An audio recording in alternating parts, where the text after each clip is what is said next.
বিসমিল্লাহির রহমানির রহিম। প্রিয় দর্শক, নামাজ হচ্ছে ইসলামের সার্বভৌমত্ব একটি ইবাদত। ইসলামে এর গুরুত্ব অপরিসীম। যারা সময়ের প্রতি লক্ষ্য রেখে গুরুত্ব সহকারে 5 ওয়াক্ত নামাজ যথাযথভাবে আদায় করবে, আল্লাহ তাআলা তাদেরকে 5টি পুরস্কার দিবেন। আজকের ভিডিওতে নামাজের পুরস্কার সম্পর্কে আলোচনা করব ইনশাআল্লাহ। প্রথম নাম্বার হচ্ছে রিজিকের অভাব দূর করে দিবেন। আমরা এই রিজিকের জন্য প্রবাসে যাই, নিজের ডিস্ট্রিক্ট পরিত্যাগ করে অন্য ডিস্ট্রিক্টে যাই জীবিকা নির্বাহের জন্য। তারপর আমাদের রিজিকের অভাব দূর হয় না, সবসময় চিন্তা পেরেশানি লেগেই থাকে। কিন্তু আল্লাহ তাআলা বলেছেন, যে ব্যক্তি 5 ওয়াক্ত নামাজ সময়ের প্রতি লক্ষ্য রেখে গুরুত্ব সহকারে আদায় করবে, আল্লাহ তাআলা তার রিজিকের অভাব দূর করে দিবেন, অর্থাৎ আল্লাহ তাআলাই তার জিম্মাদার হয়ে যাবেন। দ্বিতীয় নাম্বার হচ্ছে কবরের আযাব মাফ করে দিবেন। রাসূলুল্লাহ সাল্লাল্লাহু আলাইহি ওয়াসাল্লাম বলেছেন, মানব জাতির মৃত্যুর পর কবর হচ্ছে প্রথম ঘাঁটি। যারা এই প্রথম ঘাঁটিতে সঠিকভাবে, সুন্দরভাবে, সহজভাবে যারা অতিবাহিত করতে পারবে, তাদের বাকি ঘাঁটিগুলো এর চাইতেও অনেক সহজ হয়ে যাবে।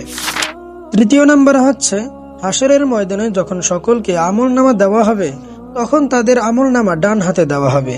আর আমলনামা ডান হাতে তাদেরই দেওয়া হবে যাদের আমলনামা অনেক ভালো হবে এবং যারা জান্নাতি হবে। রাসূলুল্লাহ সাল্লাল্লাহু আলাইহি ওয়াসাল্লাম বলেছেন, হাসরের ময়দানে সর্বপ্রথম নামাজের হিসাব হইবে, আর যাদের নামাজের হিসাব সঠিক এবং সুন্দরভাবে হবে, তাদের বাকি হিসাবগুলো সঠিক এবং সুন্দরভাবে হবে। চতুর্থ নাম্বার হচ্ছে পুনসিরত বিজলির আকারে পার করে দিবেন।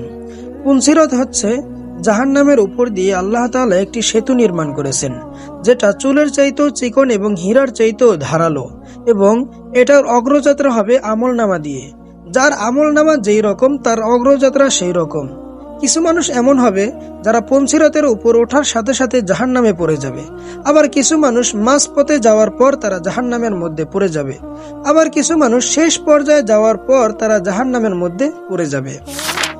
তবে আল্লাহ তাআলা বলেছেন, যারা 5 ওয়াক্ত নামাজ সময়ের প্রতি লক্ষ্য রেখে গুরুত্ব সহকারে আদায় করবে, আল্লাহ তাআলা তাদের এই পুনসিরতের পথ বিদ্যুতের গতিতে পার করে দিবেন। পঞ্চম নম্বরে হচ্ছে আল্লাহ তাআলা বিনা হিসাবে জান্নাতে প্রবেশ করাবেন।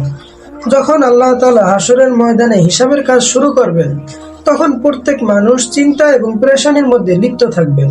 তারা একটি নেকের জন্য বন্ধু বান্ধব, আত্মীয় স্বজনের কাছে যাবেন, কিন্তু কেউ তাদেরকে সাহায্য করবে না।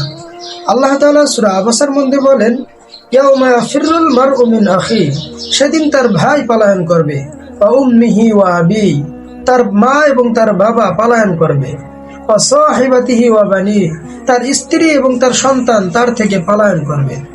তাদের মধ্যে একটাই চিন্তা থাকবে, কিভাবে তারা হিসাব দিয়ে জান্নাতে প্রবেশ করবে। দুনিয়াতে যত নাফরমানি করছে, সেই নাফরমানির হিসাব তারা কিভাবে দিবে, এই চিন্তায় তারা কাউকে আর চিনবে না। আল্লাহ সুবহানাহু ওয়া তাআলা আমাদেরকে দুনিয়াতে পাঠিয়েছেন তার ইবাদত করার জন্য, তার দাসত্ব করার জন্য। তিনি কোরআনের মধ্যে বলেছেন, তাদের জন্য দুনিয়া এবং আখিরাতে সুসংবাদ, যারা আমার সন্তুষ্ট অর্জন করেছে, যারা আমার নৈকট্য হাসিল করেছে। আল্লাহ তাআলা সন্তুষ্ট অর্জন করার অন্যতম মাধ্যম হচ্ছে নামাজ। যে ব্যক্তি সময়ের প্রতি লক্ষ্য রেখে 5 ওয়াক্ত নামাজ যথাযথভাবে আদায় করবে, আল্লাহ তাআলা দুনিয়া এবং আখিরাত তার জন্য সহজ করে দিবেন।